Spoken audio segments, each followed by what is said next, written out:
we have a little ukulele, very high quality one with some beautiful edging and trimming, the abalone, whatever you say. I'm very impressed with the stringing. The guitar stringing is excellent. I'm not going to touch that if I can help it. The neck's lovely made. It's actually a very nicely made guitar made in China. I can find no information on it. Well, I didn't do a big deep dive on it. But what I have to do, there's not a lot that I have to do because everything is working well except for the back. Now the back got damaged and there's a big crack down the back. Let me see if I can get it in the light for you to see it. See the crack? The problem is there's a crack. When I first examined it, there was only that crack and a little crack that I could see, but the whole back, you can see it's caved in there. It's cracked there as well. It's got a dinge there. It's lifted a little bit at the back. And the crack is even extended over here, and so something's crushed it. Now, actually, I didn't notice the way it would lift it until just now.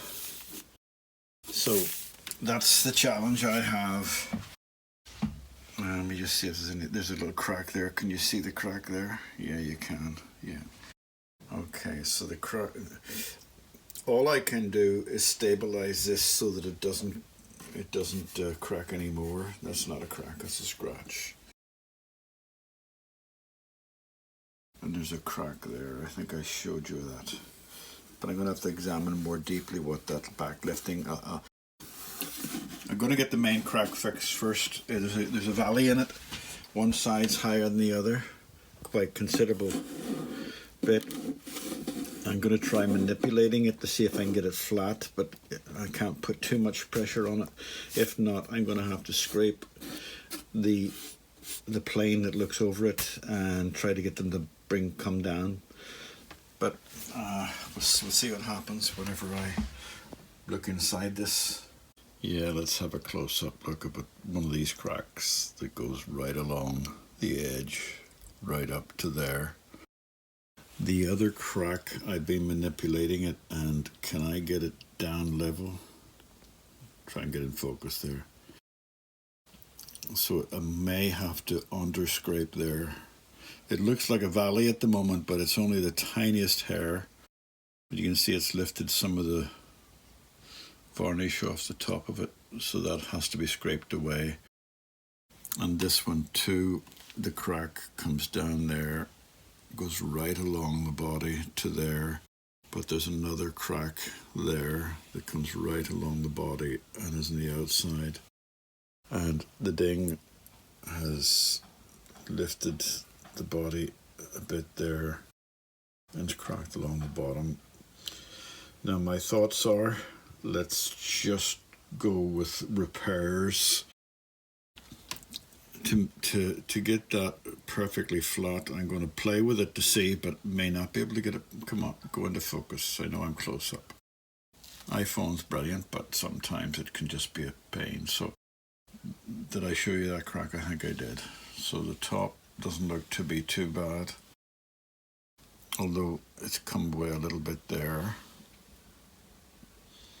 So the idea is to get this stable. I don't think we're going to get it. No, I know we're not going to get to look brand new, but to stop it being damaged any further, I'm going to have to get it stabilized. So it'll be wood glue for this, tight bond right the whole way up, if I can get it cleaned out. And more than likely for the minor cracks, maybe not that, we'll have to do something with that.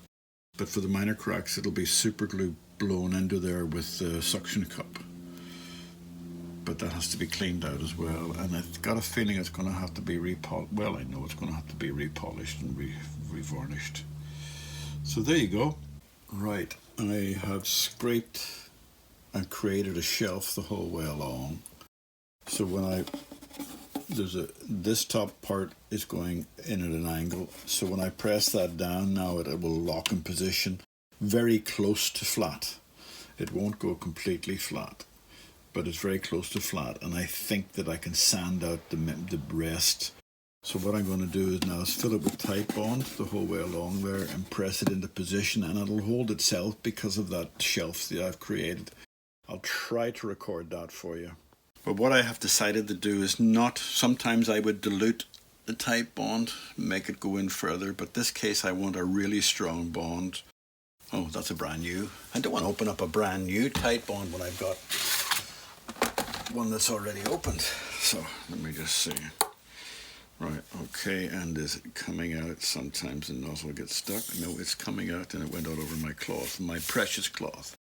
Right, so what I'm going to do is just put a little run of Titebond along there.